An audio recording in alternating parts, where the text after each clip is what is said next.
Okay. All right. So I am so excited to chat today. And let's just start off by having a bit of a party for this book because congratulations! This is your first fiction novel. This is your debut novel, and it's so good. And I Thank say you. that like I'm surprised. I shouldn't be. But it's so good. So congratulations. This is also your fiction first fiction novel celebration party as well. Thank you. That's Yeah, why I'm wearing my celebration shirt. Yeah. exactly. Yes, it's an excellent outfit choice. Mhm. All right, so let's start though, more broad, like we were talking about. And do you want to talk a bit about just your journey as an author overall? Yeah. So way back in the midst of time, I started a natural foods business and decided that because people were really unused to some of the foods we were selling, like brown rice or all the Mm-hmm. different kinds of beans and grains, to start writing leaflets about how to use them, how to cook them. Oh, And so we put out a number of those. And then that developed into a book. I don't know whether you can see. oh yeah, we can see it. Does that Oh, come out the right way yeah, around? Yeah. So that's called Nature's Foods. It was, that was your first book ever. yeah, with a really dear friend, Karen Betteridge. And she, it was one of those hippie Oh, books, all I love hand drawn, handwritten. I Um, love it. yeah, so that was the first book. And ever since then, I've been writing, Yeah, writing you're a huge writer. um, articles for the Journal of Chinese Mhm. Medicine, um, and then co-writing the Manual of Acupuncture. Mhm. And then after that, the next book after that, I've got all my books here, was this one, Live Well, Live Long, which Yeah, is I love that book. Chinese health tradition. Mhm. And then after that was a book on Qigong, Mhm. Mhm. published just last year. Does And that one actually, have pictures in it? Does that one pardon have? I've me? never seen that one. Is there pictures in that one, like of the qigong? Yeah, well, basically, it comes linked to, I think, 42 videos. Oh, that's the You okay. get Yes, the book, when you remember get the that. book, you get links to, so rather than in the book going, raise the left arm and nose the right arm, and Yeah, it's impossible. yeah, I don't do any of that in the book. The book is about Qigong, and yeah. then how to is in the videos. I also actually, I don't have a copy handy, during lockdown, wrote a book of memoirs and Yeah, short stories. yeah. So I think I've always loved writing. I've loved learning something, digesting it, and then trying to explain it in the kind of the simplest, most accessible way. Mhm, That mhm, is that requires, so even in nonfiction, you need to have information, you need to have studied and mhm, learned. Um, but there is writing skill involved. It is creative writing, even when it's nonfiction, because it's still words and you have to put them in the right order and with the right pacing and the right rhythm so that it is enjoyable to read and mhm, the meaning is clear. mhm. Not all nonfiction books are like that. So, do Some of you them find go, that oh, comes easily to you, or is it challenging? I'll be honest, it comes easy. Yeah. So It your does. brain is just wired that way. Don't get me wrong, it's hard work. I Yeah. mean, the manual of acupuncture took 8 years. So I'm not, when I say, things come easy, it's just that I do find writing fundamentally quite easy and really, really enjoyable. Mm-hmm. Mm-hmm. It is I used to play music a lot. I don't do that anymore. So writing is my main creative outlet now. Uh, Mm-hmm. and then, so, I wrote tons of nonfiction about Chinese medicine, dozens and dozens of articles Mm-hmm. about different aspects of Chinese medicine. And then about 10 years ago, I enrolled in a creative writing course, a 2-year course at my local university, which I just loved. That's And cool. I didn't know you did that. yeah, and I was sort of trepidatious, nervous, Uh-huh. because I didn't know, how do you write fiction? How do you Mhm. start? So the very first class we had, we were told, introductions, blah, blah, blah. Okay, go out into the university campus, go to one of the cafes, buy yourself a coffee, look around and pick somebody that you see. Really look at them, how they're dressed, how they're sitting, what their mannerisms are, then come back and write a story about them. And that totally broke the ice because, yes, it was actually, it was easy, Yeah, easy, that's our imagination. exercise. Yeah. Yeah. And it was like breaking through Mm-hmm. into the fiction world and realizing that, yeah, it's challenging, or it was different. That's Mm-hmm. very different. Yeah. Mm-hmm. Wow. So I did that 2-year course. I wrote a batch of short stories, which were published in that book of memoirs. And Oh, one of those short okay. stories Mm-hmm. I wrote for my grandson, Mm-hmm. his 11th birthday. And that was a short story called Juice, about, it was triggered by my fear for his future. So you wrote this for your grandson. Well, I wrote it as a short story for my grandson. Okay, okay. And then you expanded on it. Yeah. And I expanded on it and into a novel, Mm-hmm. which I was kind of pleased with, but I knew it had problems, and it took me quite a while to find the right person to tell me what was wrong with it. Ah, mm-hmm. Mm-hmm. He told me, and I knew he was right. Mm-hmm. Um, but what he advised was quite daunting.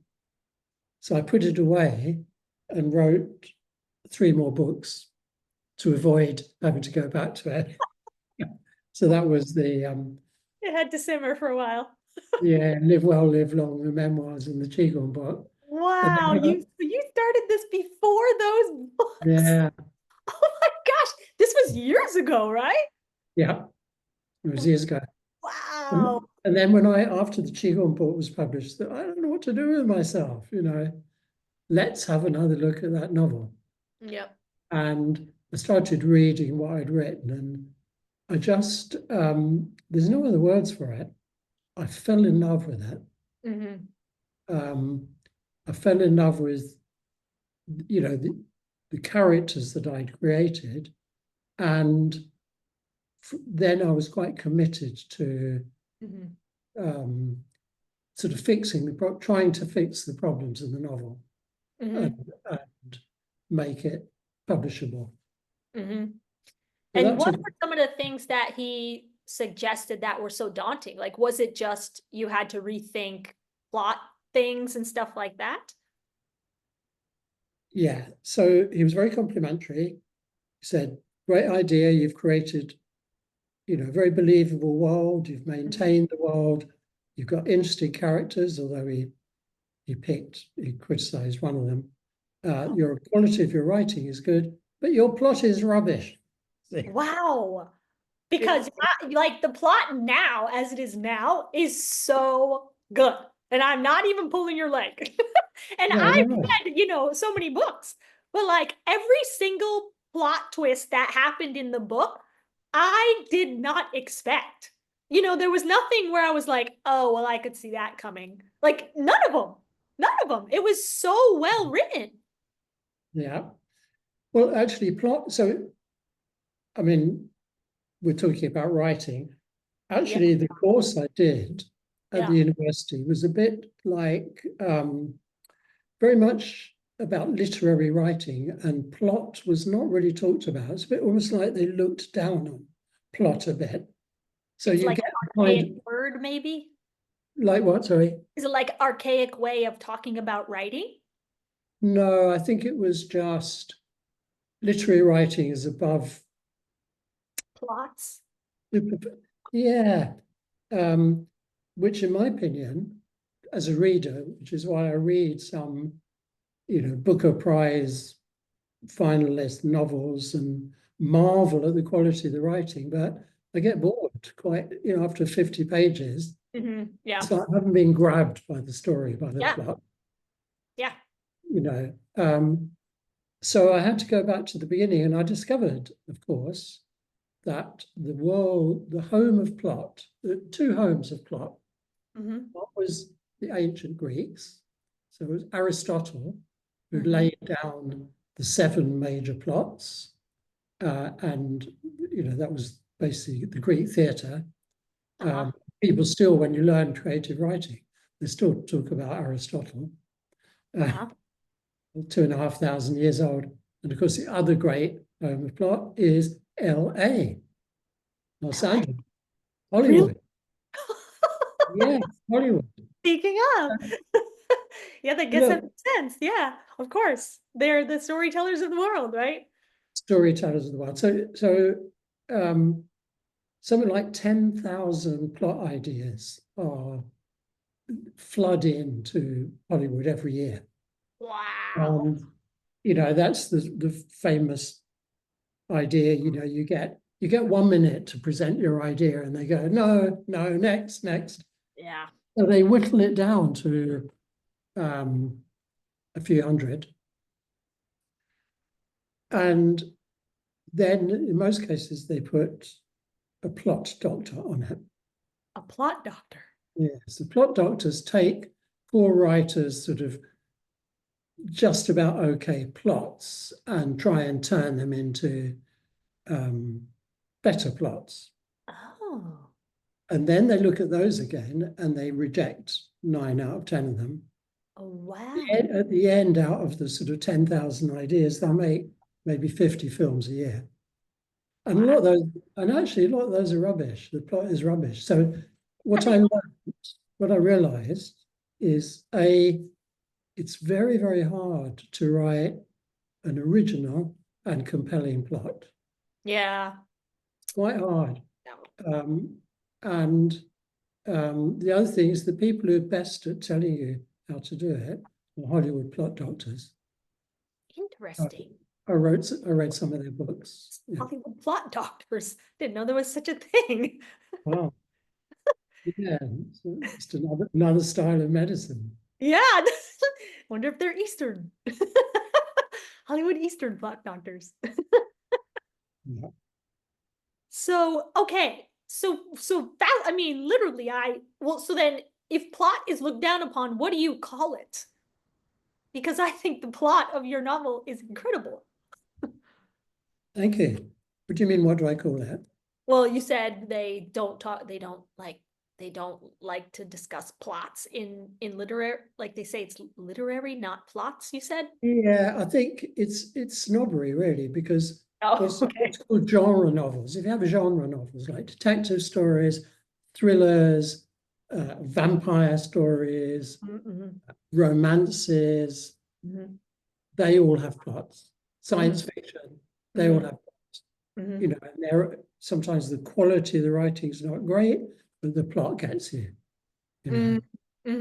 I've picked up books, like I've read the first page and I thought, this person does not know how to write. Their writing is rubbish. And then 4 hours later, I'm 3 o'clock in the morning, I'm going, I must go to sleep now because I've been grabbed by the story. Yeah. If you can get a good story and good writing together, that's your book. Yeah. So, okay. So what I loved about your book too, like what you said, is that you like imagine this out of your fear of what's going to happen in the future. Yeah. And I really love how you wrote a book. I think we could also call it your passions, because you've also been so passionate about the trees and like it seemed to go, it was like the theme of just your passions and your interests. And I love how you imagined a whole entire story around that. And, you know, it also is, well, we could say, what's the word, like sobering to read, because it very well could happen. Like, who knows? I mean, that very well could happen in like another 100 years or something. Yeah, I mean, it's like the worst of our fears or my fears. The original idea was, just came to me one day, what would life be like if we didn't have electricity? Mm-hmm. Because Yeah. electricity requires, a very, very stable society and very, very organized structure to keep producing electricity. If you Yeah. have environmental breakdown, Mm-hmm. societal breakdown, and I added in a few epidemics that wiped out most of the population, the world's thrown back to a pre-electric age. So juice is electricity, the Mm-hmm. name of the novel is Juice. And that was the starting point. And it's kind of fun, really, because it's almost a medieval setting, a little bit Yeah. medieval, a little bit of steampunk, Mm-hmm. and lots of immersion in the natural world. Mm-hmm. Um, I wanted it to be an adventure, and actually, I wanted to convey my love of nature and the natural world. So there's sort of a few passages in it that try and glory in the beauty of nature. Yeah. And what when nature's left to its own devices, Yeah. restores itself. Um, Another thing only realized after the event, it's quite common when you create anything that when you look back on what you created, sometimes we can be surprised by what's come up. Mm-hmm. So I don't know if it's happening in the States now, but in the UK, there's a lot of discussion about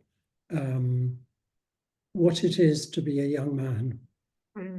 what a young man is, and all the negative models Mm-hmm. um, that lead young lads to be attracted to very two-dimensional, misogynistic influences like Andrew Tate and Oh, yeah.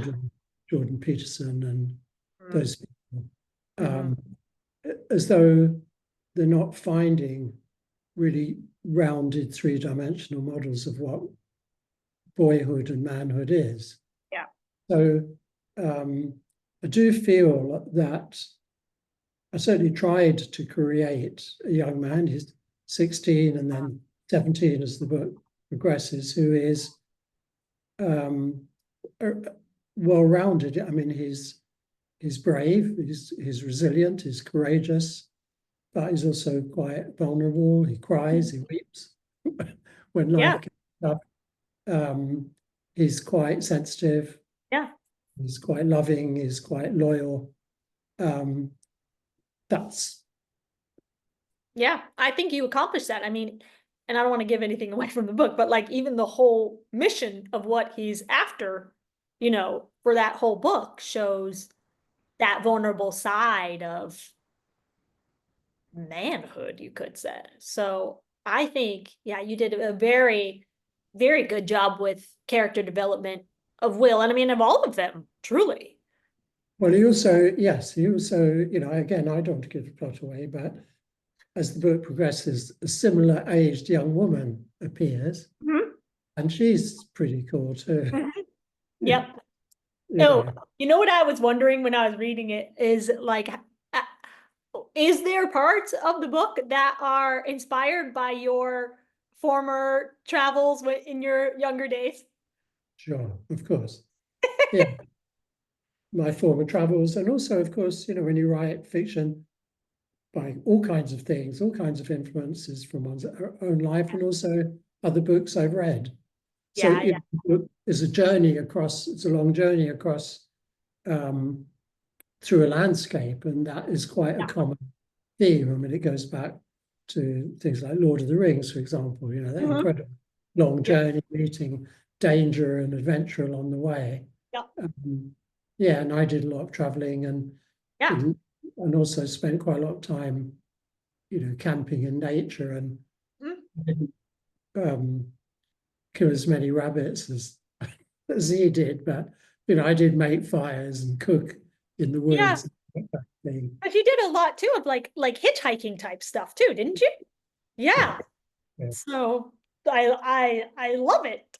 Yeah, I think I just from everything, that I've gotten to know about you over the years and our friendship, and then like just to kind of see everything birthed into like this novel book, it was just so cool.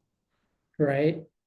I'll tell you what the problem is, though. I mean, I'm going to say, so I tried a bit half-heartedly once it was finished to get an agent. Yeah. Now it used to be when I first heard about it, oh, it's really hard to get a publisher. It's a step back now. Even before you get a publisher, you have to get an agent. Oh, wow. And it's a horrible cutthroat business because an agent will only get paid if they sell the book to a publisher. Oh, So wow. their number one question is, will this book sell a lot of copies? Hmm. And where will it sit on the bookshelf? What category and how can we market it? Hmm. So I tried, I contacted about a dozen agents. I Hmm. only got 3 replies, Hmm. Hmm. which I found quite humiliating and quite disappointing. And Well, I it's just thought, nothing personal. It's just that's the nature of the bits. I know, and I felt a bit dirty trying to, please Yeah. look at the book, Yeah. Trying did. to pimp your So, book and I'm a bit of an egotist. And because I've been in charge of myself my whole life, I just thought I can't do this. I'll publish it myself. hmm. I'm in charge. Yeah. Then how on earth do you tell the world and get the world to pay attention? It's really, really hard. Hmm. I'm really surprised. I've done a certain amount of publicity for Hmm. it, and I can't pretend it's been that successful. And I'm really sad because I really, really want people to read this book. Hmm. Yeah. Oh, yeah. They should. It's a great book And for all hopefully it'll land somewhere and it'll start to I know. get Yeah, attention. I know. And that is really it. So many amazing things are created in the world, but it's just they're not like marketing is like a full-time job, especially these days where there's so much media and distraction and over information. But yes, Yeah, you just need one big book person. yeah, exactly. Mm. It's to land. Hmm. Um, one thing you mentioned, you drew attention to, which is maybe a little more interesting to the kind of people who look at this video, is what's the status of medicine in this Hmm. broken down world? There's no pharmaceutics. They're Yep. all gone. They were all used up. No more are produced. Yep. So we're thrown back to natural medicine. And in this case, it is herbs, herbal medicine, um, physical medicine, mending broken bones and cuts and bruises like human beings always have done, and a little bit of acupuncture thrown in. Hmm. Acupuncture doesn't need any technology behind it. Nope. It doesn't need electricity. It doesn't need any factories. It doesn't need any of that. Yep. Yep. And you know what? When I read that in the book, it's so funny. I never even thought about that. And I was like, that is so true. We're going to be the only doctors that are able to help people left. Because if you think about it, I mean, Western, their tools are surgery and medications. That's not going to be around anymore. With no electric, that stuff doesn't happen. But Well, China, there would in theory be surgery, but I didn't have a surgeon in the book. I just had well, a it wouldn't be very safe surgery with no electric, though, right? well, that's what they did for hundreds. I mean, I'm just reading a novel actually that did actually influence me quite a lot called The Physician Oh, by Neil Gordon. It's a great read. and it's set in the 12th century with a young lad who grows up and desperately wants to become a physician and has to travel to Persia, to Oh, Isfahan, as where the world center of medicine was, under the great Dr. Avicenna, Ibn Sina, and they were performing, for example, cataract surgery then. oh, Uh, wow. they were doing all kinds of, a lot of things they didn't know, but they, Yeah. and we know there was surgery further back in simple surgery back in Chinese medicine. Yeah, yeah, yeah. Wow. Yeah, I guess so. You're right. I guess it had to start somewhere, but I think our medicine for sure will be the mainstream at that time. We just have to wait for the world, the Bring world on the collapse, bring on the collapse of the world. Finally, finally, will finally be the the mainstream. rule. Yeah.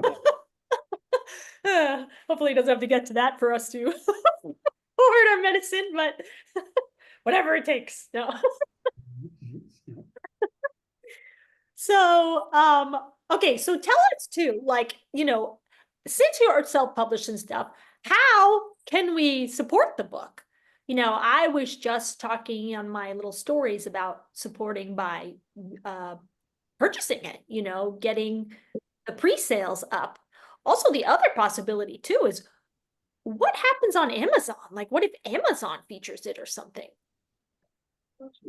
Oh, my heart sinks when we have to talk about this kind of I thing. Because, know. it's algorithms and Oh, okay.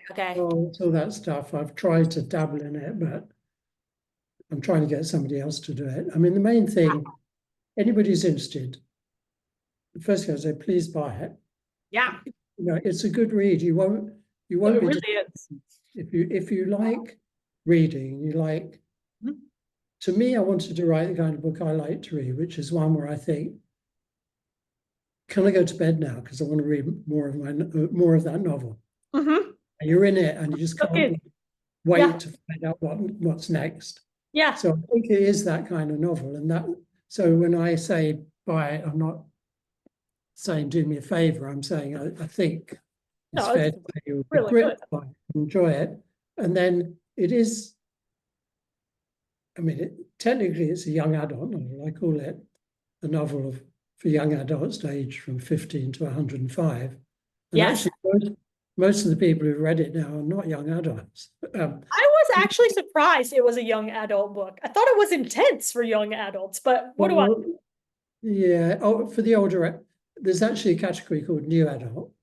Oh, So young adult can be as young as 13. Well, I don't think it's suitable. uh-uh. But new adult is like 16, 17, 18, that kind of age. Mhm. So, that is definitely appropriate. So I'd love it to get out to that age group who then are, they're the ones on social media. Yes, Uh, exactly. you know, Those book talk people I was telling you about. yeah. But I had a look at the book talkers. I was not. it's all the rage now. Just Uh, start, you know what? Just start using that hashtag on anything you post on your juice page. what hashtag? Book talk. Book TOK. Just add that one to all of your juice posts. Yeah. Okay.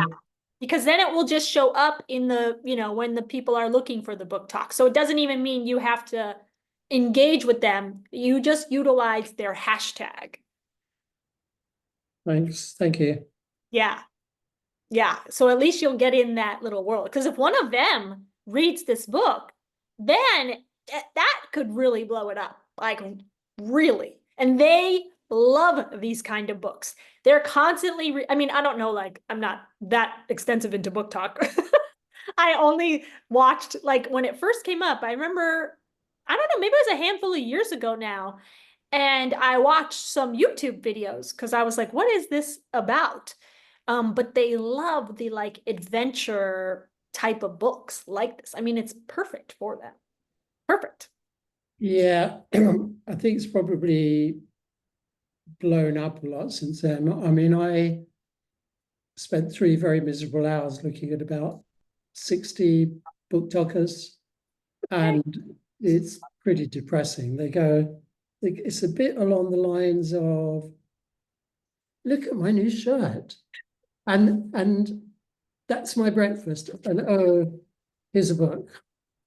I know social media is very odd these days. Like that. It's so crazy what has happened to our world. And like, what's crazy is that those people doing that are probably multimillionaires.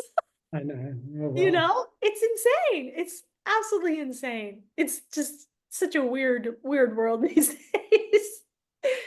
But yes, I know. And you probably feel like it would maybe cheapen your book a bit. Well, if it spreads the word, I'm pleased. Yeah. The other thing is, anybody reads it, likes it, can post reviews on Goodreads and Amazon. Yep. Already had a couple of reviews on Goodreads, and Yep. I actually I did think that people who enjoyed my non-fiction books would at least out of curiosity turn to it. Hasn't happened yet, but Oh. I'm going to keep knocking at the door. Hey, read my book, read my book. Oh, what are they thinking? They should. I don't know why they wouldn't. I mean, well, I don't know. Did you want to read us a passage of it? Are you feeling like it? I can just read a very short passage. I mean, since we talked about the medicine side, it's a short passage. So young Will has ended up, after a number of ventures, in a traveling circus. And has become part of the circus. But he's really just arrived when this scene. He's watched the first performance of Leonie and the other circus performers. Leonie is this rather attractive acrobat that will become a close friend of his, an intimate friend of his. And she assists an old Chinese doctor. So the caravan, they perform circus acts, and then they invite people to come and be treated, so to get medical care. And the Chinese doctor's called Li. So here it is. They've just performed. Straight after the show, Leonie had changed out of her costume and gone with Li to a screened-off area behind the caravan, where a small queue of people was already waiting. He knew he shouldn't, but Will had climbed the ladder to his bunk and tilted the porthole open. He listened to stories of constipation and headaches, period pains and fevers that wouldn't go away, aches in hips and knees and backs, hands deformed and crippled with arthritis. Li questioned the patients carefully, pressed and prodded them, and spent ages looking at their tongue and feeling their pulse. Her eyes closed and a faraway expression on her face. Then she gave them different mixtures of herbs and words of reassurance. Some she got to lie down and then opened a box with needles of different sizes stuck into a red cushion. Will watched in astonishment as she pierced the patients in different places, often far away from where they told her the problem was. Some of the needles went in so far, he was sure they must be doing damage. But Li moved with grace and confidence, and even though the patients grunted and sometimes cried out, they seemed no worse for the experience. One woman who'd come in with a back sprain so bad she couldn't straighten up, walked out perfectly straight and even did a little dance to show the others waiting in the queue. Leonie splintered the arm of a frightened 10-year-old who'd fallen out of a tree and took care of a number of small wounds. But when a meaty butcher dropped his trousers to reveal an angry pus-filled boil on his buttock, and Leonie calmly picked up a scalpel, Will had had enough.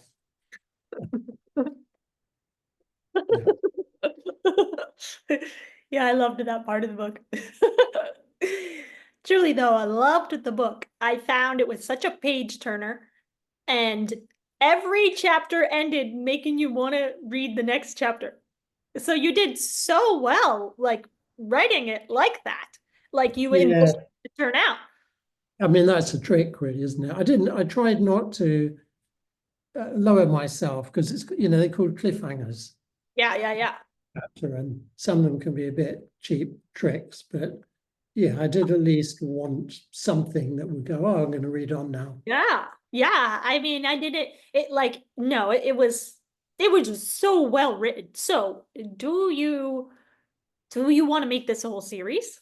Do you want to continue writing stories? Well, funny, so because I self-published, I laid it out myself, designed it and everything, and checking that it all fits right on the pages. Came to the end, and I wrote the end, and then something happened, and I deleted the end, and I wrote to be continued. Yeah.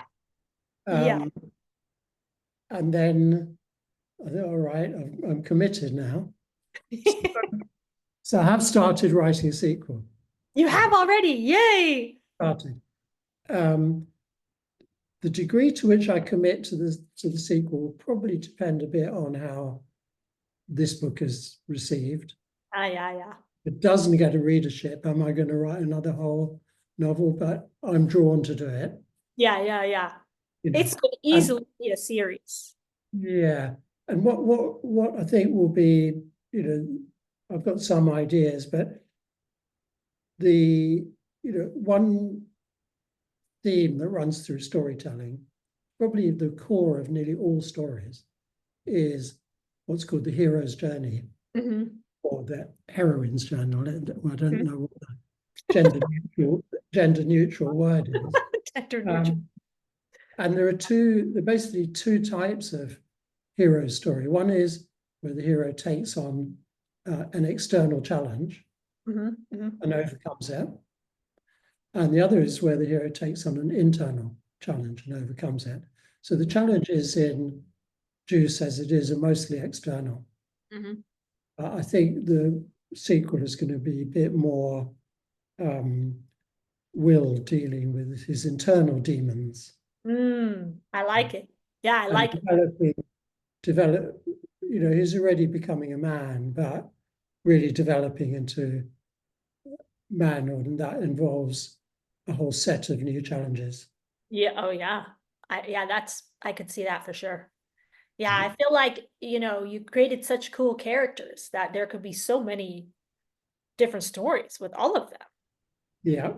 And there was kind of like at the end of the book, I feel like there was definitely some things that I don't want to say felt incomplete, but like we're like, oh, I wonder what that person is thinking now. Like Right. now that this happened, what is that person thinking? you know? So I feel it could be extended upon in so many different ways.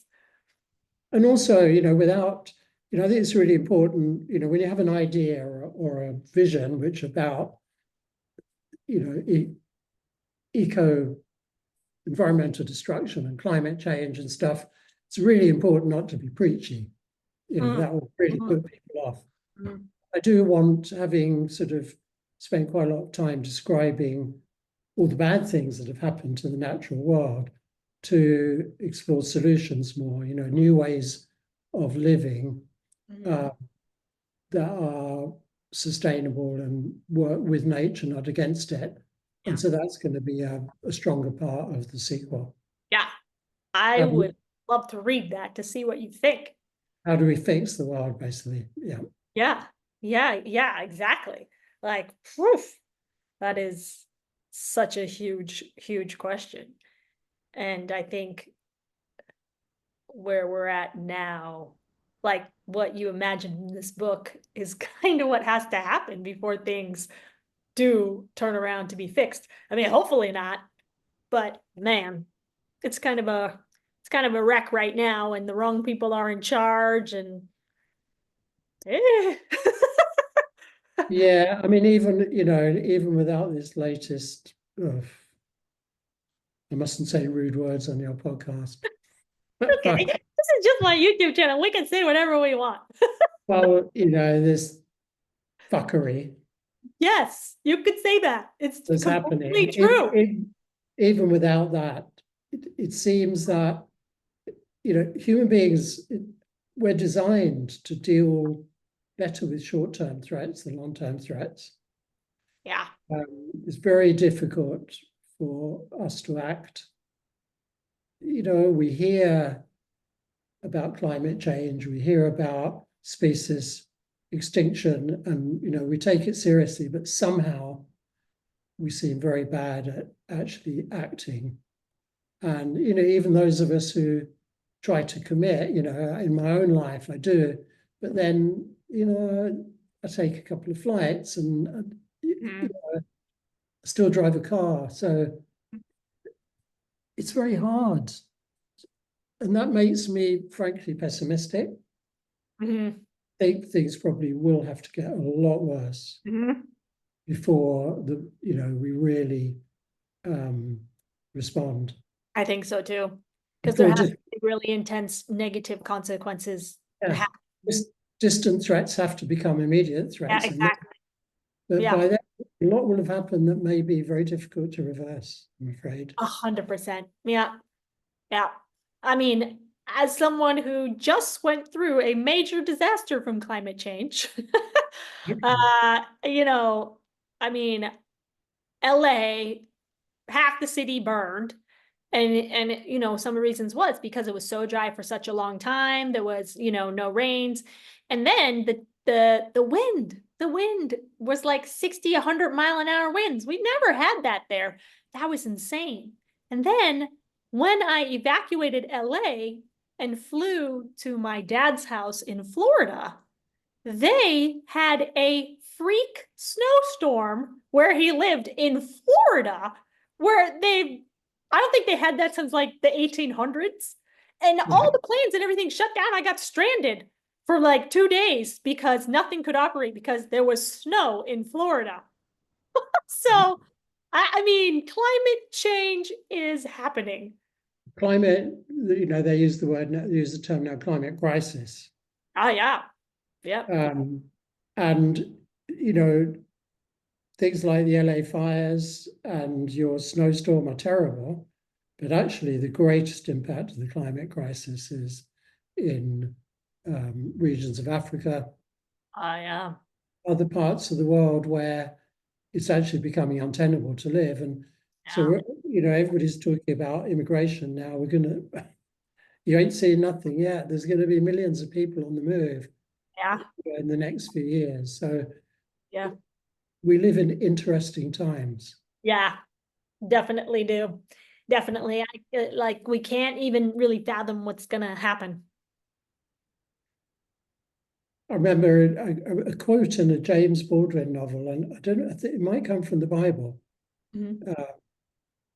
or maybe it's a song. God gave Noah the rainbow sign, no more water, the fire next time.